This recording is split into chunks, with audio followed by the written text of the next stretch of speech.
Merci d'être avec nous sur Al24 News au sommaire de l'actualité de ce mardi 21 octobre. Sahara occidental, le Front Polisario présente au secrétaire général des Nations Unies, Antonio Guterres, sa proposition élargie pour une solution politique mutuellement acceptable prévoyant l'autodétermination du peuple sahraoui.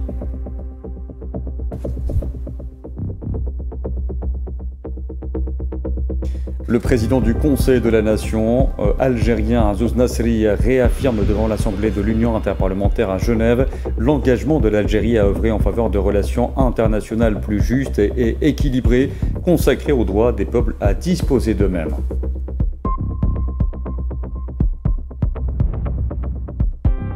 Le mouvement de résistance palestinien Hamas souligne sa détermination à respecter jusqu'au bout ses engagements dans le cadre du plan de paix à Gaza.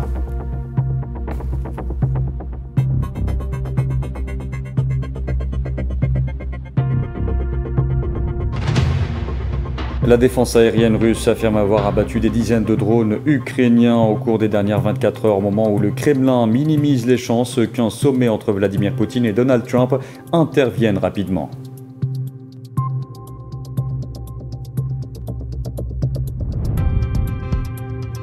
Et au Japon, Sanae Takaichi devient la première femme à occuper le poste de Premier ministre et s'engage à protéger les intérêts nationaux japonais.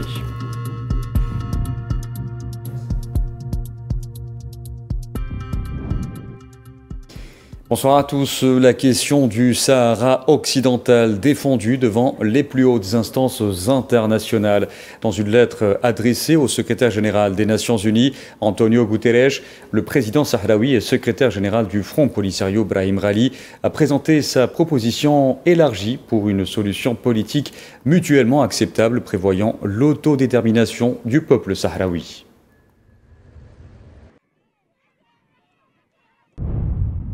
Le Front Polisario demeure disposé à partager les coûts de la paix avec l'autre partie si celle-ci en a la volonté politique en vue de parvenir à une solution juste, pacifique et durable qui garantisse l'autodétermination du peuple sahraoui et rétablisse la paix et la stabilité régionale conformément aux buts et principes de la Charte des Nations Unies et aux objectifs et principes de l'acte constitutif de l'Union africaine. Dans cette lettre, le Front Polisario s'est dit fermement convaincu qu'une solution pacifique, juste et durable au conflit du Sahara occidental était non seulement urgente, mais également possible. Le Front Polisario est fermement convaincu qu'une solution pacifique, juste et durable au conflit du Sahara occidental, conformément aux principes pertinents du droit international, est non seulement urgente, mais également possible à condition de l'existence d'une réelle volonté politique de s'éloigner du statu quo et des solutions imposées unilatéralement, ainsi que le courage politique et la clairvoyance nécessaires pour œuvrer ensemble à une paix globale et durable et à la construction d'un avenir commun fondé sur le respect mutuel, le bon voisinage et la coopération. Le Front Polisario a également exprimé sa volonté d'engager des négociations directes et sérieuses avec le Maroc en vue de parvenir à une solution pacifique et durable. La volonté du Front Polisario d'engager des négociations directes et sérieuses avec le Royaume du Maroc, de bonne foi et sans conditions préalables, sous les auspices des Nations Unies, sur la base de l'esprit et du contenu de la proposition élargie, en vue de parvenir à une solution pacifique et durable, prévoyant l'autodétermination du peuple sahraoui, conformément aux résolutions pertinentes de l'ONU et rétablissant la paix et la stabilité régionale. Le président du Conseil de la Nation algérien Azouz Nasri a affirmé que l'Algérie œuvrait en faveur de relations internationales plus justes et équilibrées, consacrées aux droits des peuples à disposer d'eux-mêmes, à l'exemple des peuples palestiniens et sahraouis, lors d'un discours prononcé devant la 151e Assemblée de l'Union interparlementaire à Genève, en Suisse. Nasri a appelé à adopter l'approche algérienne en matière de résolution des crises internationales fondées sur le dialogue et les solutions politiques consensuelles.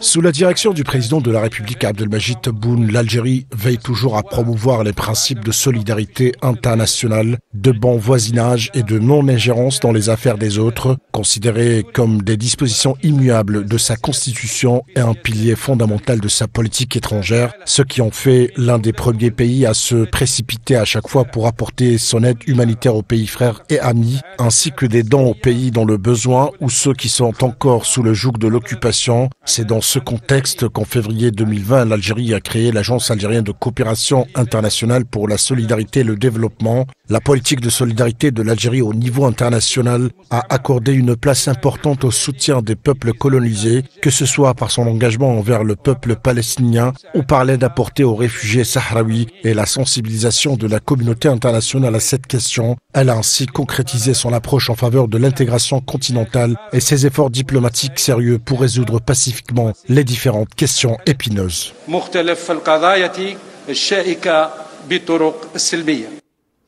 La solidarité de l'Algérie avec les peuples opprimés se manifeste également sur le terrain. Des patients du Sahara occidental et leurs accompagnateurs sont notamment pris en charge au sein d'un centre dans la commune d'Al-Malsa, dans la capitale, d'une capacité de 120 lits. Ce centre vient d'ailleurs tout juste de faire peau neuve.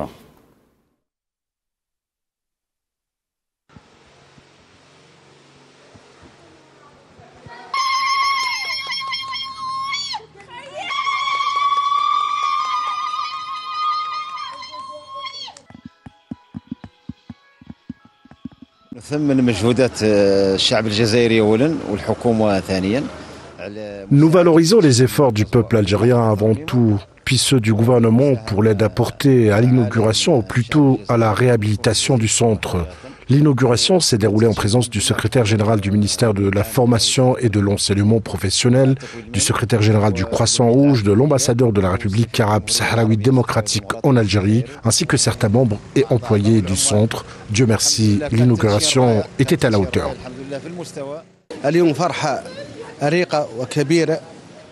Aujourd'hui, c'est une grande joie. Nous remercions l'Algérie qui, comme une mère et un père, ne cesse de nous soutenir. Nous la remercions pour l'inauguration de ce centre de santé dédié aux patients sahraouis.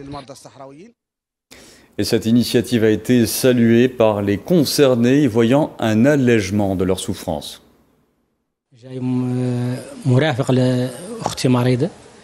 Je suis venu accompagner ma sœur malade. Elle a subi une opération à l'hôpital de Ain Naja et grâce à Dieu, l'intervention a été un succès. Nous remercions les médecins algériens ainsi que l'Algérie, son gouvernement et son peuple pour leur bon accueil. Nous remercions également les personnes qui ont assuré la coordination de nos transferts depuis l'endroit où nous étions jusqu'à l'endroit où nous nous trouvons actuellement.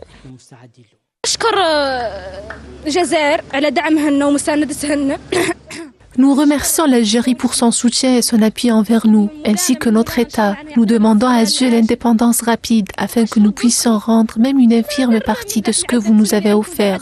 Nous remercions le secteur de la santé en général, ainsi que tous ceux qui ont aidé à la réhabilitation du centre d'accueil des patients sahraouis.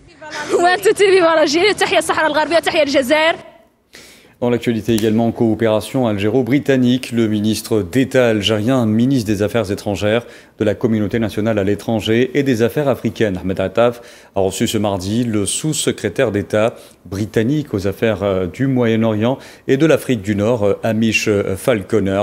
À cette occasion, le sous-secrétaire d'État britannique a remis à Attaf une lettre de son homologue britannique, Yvette Cooper. Cette rencontre a permis d'évoquer les différents aspects des relations algéro-britanniques et les moyens de les hisser à des niveaux supérieurs, notamment à travers le renforcement du dialogue stratégique et la consolidation du partenariat économique existant entre les deux pays. Les deux parties ont également examiné une série de questions d'actualité inscrites à l'ordre du jour du Conseil de sécurité des Nations Unies. Auparavant, le sous-secrétaire d'État britannique aux affaires du Moyen-Orient et de l'Afrique du Nord, Hamish Falconer, s'était entretenu avec la secrétaire d'État algérienne auprès du ministre des Affaires étrangères chargé des affaires africaines, Selma Barta Mansouri. Cette rencontre a permis de passer en revue l'état des relations de coopération entre l'Algérie et le Royaume-Uni dans différents domaines, notamment politiques et économiques, et d'examiner les moyens de les renforcer et de les développer dans plusieurs secteurs, à l'instar des énergies renouvelables, de l'agriculture, du commerce, de l'investissement, du tourisme, de l'éducation et de la justice.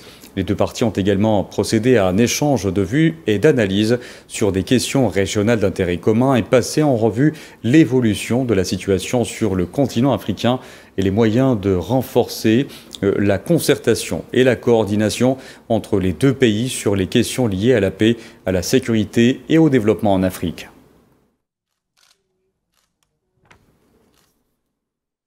Le secrétaire général du ministère algérien des Affaires étrangères et de la communauté nationale à l'étranger, Lounès Maghraman, a signé ce mardi au siège de l'ambassade du Kenya à Alger le registre de condoléances suite au décès de l'ancien Premier ministre kényan Raila Odinga, disparu mercredi dernier à l'âge de 80 ans des suites d'une crise cardiaque.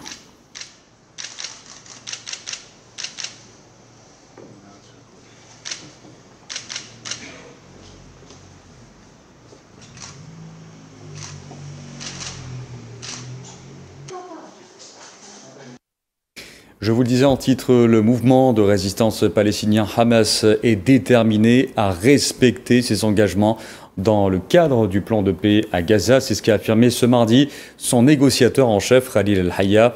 Le Hamas qui remplit entièrement ses engagements, notamment en ce qui concerne le respect du cessez-le-feu ou encore l'échange de détenus.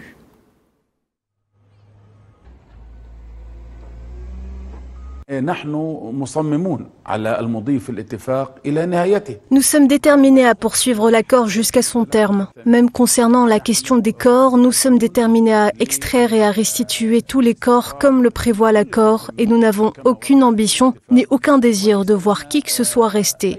Que leurs corps soient rendus à leurs familles et que les corps de nos martyrs soient enterrés dignement si Dieu le veut. Nous et les factions palestiniennes sommes déterminés à restituer tous les corps comme le prévoit l'accord. Cependant, nous trouvons cela extrêmement difficile car compte tenu de la nature changeante du terrain, certains corps sont enterrés, d'autres sous de grands immeubles. Cela nécessite du temps et un équipement conséquent, mais la détermination et la volonté, si Dieu le veut, nous permettront de régler définitivement cette affaire.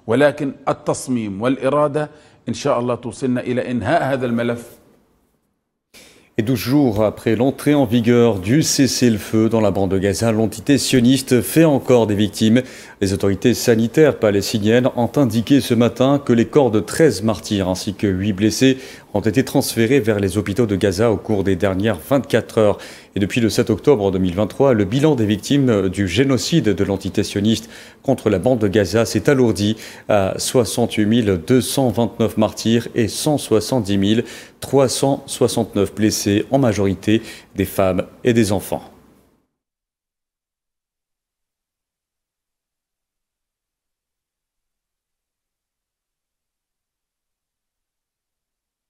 Pas moins de 519 corps ont été découverts par les autorités sanitaires palestiniennes depuis l'entrée en vigueur du cessez-le-feu le 11 octobre dernier, date depuis laquelle 87 Palestiniens sont tombés en martyrs et 311 autres ont été blessés par les bombardements et les tirs des forces de l'entité sioniste, tandis que les corps de 432 personnes ont été récupérés.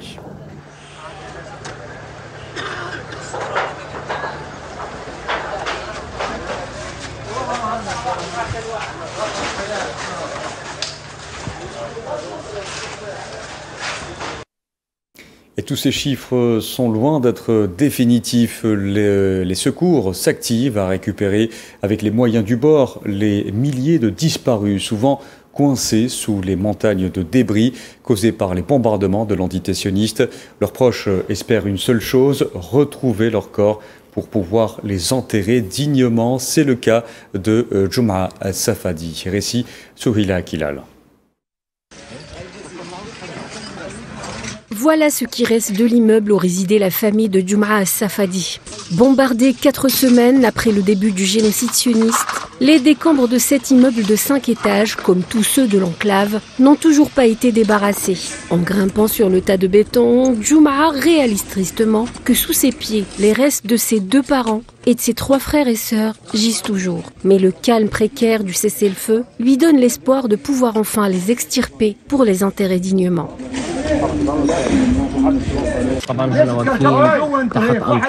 Nous nous tenons sur les décombres de l'immeuble où se trouve ma famille. Ils sont 5, mon père, ma mère, 2 frères et une sœur. Ils ont été tués lors du bombardement de l'immeuble le 5 novembre 2023. La première chose que j'ai faite à la fin de la guerre a été de contacter la défense civile pour récupérer leurs corps.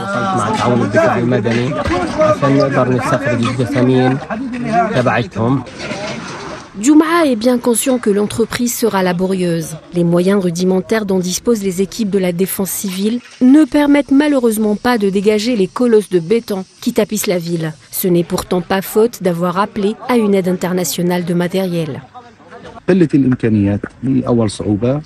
Le manque de moyens est la principale difficulté. Nous avons réclamé au monde entier l'aide de pelleteuses pour retirer le ciment de ces bâtiments et récupérer les martyrs. Mais malheureusement, cela n'est pas encore arrivé.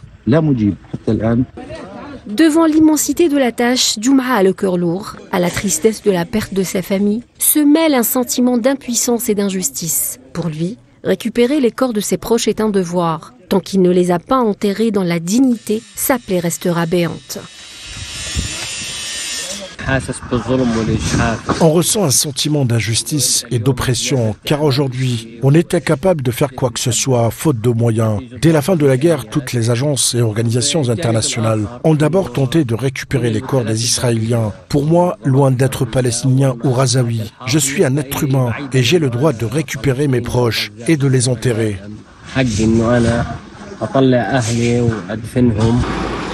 Comme Jum'a, nombreux sont les Razaouis qui attendent de récupérer les dépouilles de leurs proches. À l'heure actuelle, des milliers de martyrs seraient toujours ensevelis sous les décombres que l'ONU estime à 13 fois les pyramides de Gizeh. Les Palestiniens qui ne cachent pas leurs craintes quant à une éventuelle rupture du cessez-le-feu, de plus en plus fragilisé par les nombreuses violations de l'entité sioniste. Pour certains habitants de Khan Younes au sud, la situation n'a pas changé depuis son entrée en vigueur. Elle a même empiré dans certaines régions. Amel Amzian Zitouni. Des déplacés réfugiés dans des conditions inhumaines, avec de graves pénuries alimentaires et des conditions sanitaires terribles. Les Palestiniens de Gaza vivent dans un drame indescriptible. Hassan Al-Nimr vient de très loin pour chercher de l'eau dans ce camp de réfugiés à Nusayrat. La pénurie d'eau et de nourriture utilisée comme arme de guerre par l'occupant sioniste depuis le début du génocide.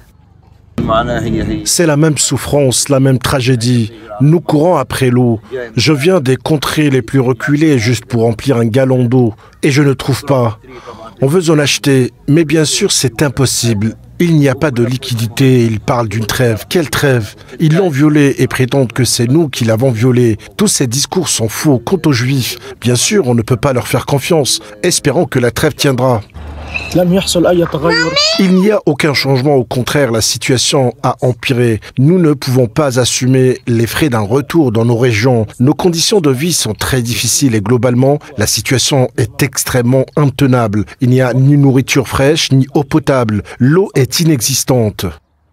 Le nouveau cessez-le-feu est entré en vigueur le 10 octobre, après 2 ans de génocide, mais il est vite violé. Les Palestiniens de Nusayrat sont inquiets. Ils craignent que le génocide puisse reprendre à tout moment. La guerre s'est arrêtée puis a repris à plusieurs reprises. Et bien sûr, nous avons très peur qu'elle reprenne à tout moment. Ce serait un revers si la guerre reprenait. Ce serait douloureux. Elle s'est arrêtée et a repris à maintes reprises. Si Dieu le veut, nous espérons qu'elle prendra fin. Nous espérons que la paix régnera. Un cessez-le-feu violé et une situation humanitaire critique. Les Palestiniens de Gaza souffrent le martyre. Les intentions de l'occupant sioniste sont claires, tenter à coups de bombardement de vider Gaza de sa population. Et le maintien du cessez-le-feu est vital pour apporter de l'aide et sauver des vies à Gaza. C'est ce qu'a souligné ce mardi le Programme alimentaire mondial de l'ONU, appelant de nouveau à l'ouverture de tous les points de passage vers le territoire palestinien ravagé par plus de 2 ans d'agression génocidaire.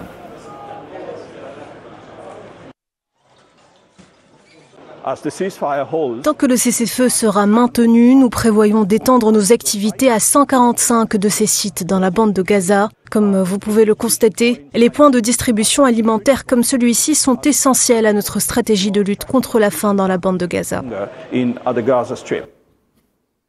Dans l'actualité aussi, les autorités iraniennes sont prêtes à envisager une nouvelle option de coopération avec l'Agence internationale de l'énergie atomique si une telle proposition émane de l'agence. C'est ce qu'a affirmé Ali Larijani, secrétaire du Conseil suprême de la sécurité nationale de l'Iran. Ce dernier a précisé sur les réseaux sociaux que, comme l'avait précédemment déclaré le chef de la diplomatie iranienne Abbas Araghchi, après l'activation du mécanisme Snapback, la restauration des sanctions anti-iraniennes du Conseil de sécurité de l'ONU, faute d'avancement, les autorités iraniennes réexamineraient l'accord du Caire qu'elles considèrent actuellement comme invalide.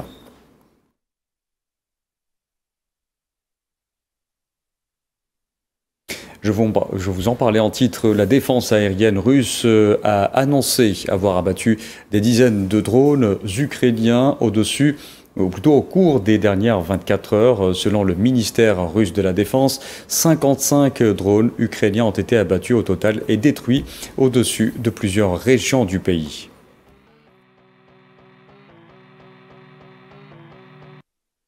La Russie qui a minimisé ce mardi les chances qu'un sommet entre Vladimir Poutine et Donald Trump intervienne rapidement, en soulignant qu'aucun délai précis n'avait été fixé pour cette rencontre qui doit être précédée d'un travail préparatoire entre Moscou et Washington.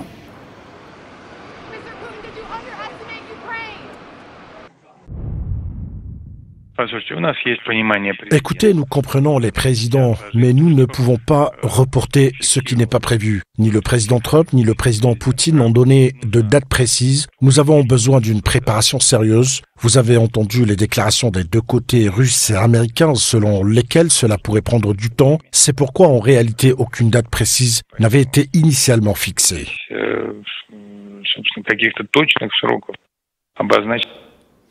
Le Kremlin a par ailleurs accusé les membres européens de l'OTAN d'attiser les tensions entre la Russie et l'Ukraine au lieu de contribuer à la restauration de la paix.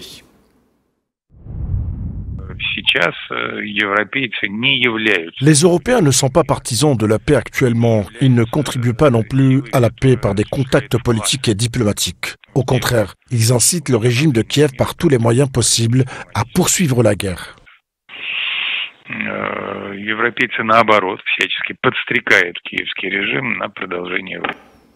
De son côté, le ministre russe des Affaires étrangères, Sergei Lavrov, a indiqué ce mardi avoir convenu avec le secrétaire d'État américain Marco Rubio de poursuivre leurs contacts, et ce au lendemain de leur entretien téléphonique en vue de préparer un sommet entre les présidents russes et américains qui devrait se tenir à Budapest.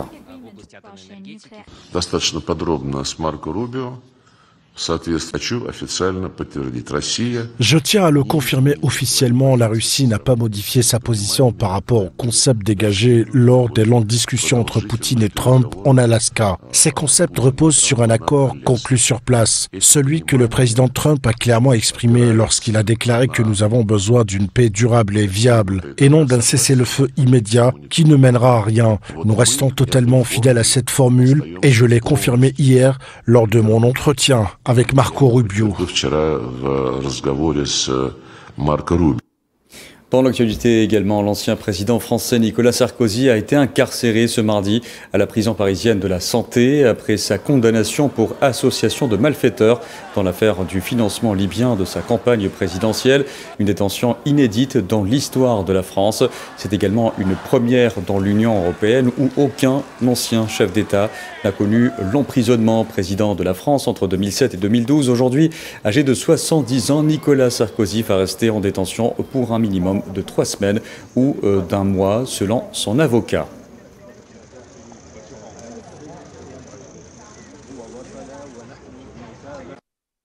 Je vous en parlais en titre, Sanae Takaichi a été nommée ce mardi première ministre du Japon, devenant la première femme à occuper ce poste grâce à une coalition parlementaire nouée la veille à l'issue de négociations de dernière minute. Sanae Takaichi a promis d'agir avec audace afin de protéger les intérêts nationaux japonais.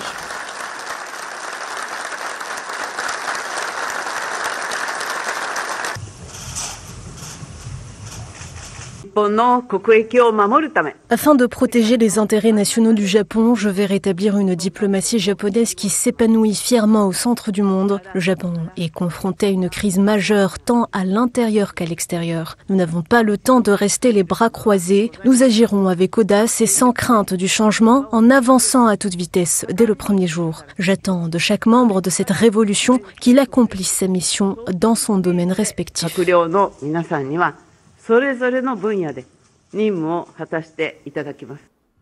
Et c'était la dernière information de ce journal. Merci à vous de l'avoir suivi. Vous pouvez revoir ce programme sur le site d'Al24 News ou à travers nos différentes plateformes en scannant le QR code qui s'affiche en bas de votre écran. Excellente soirée à tous.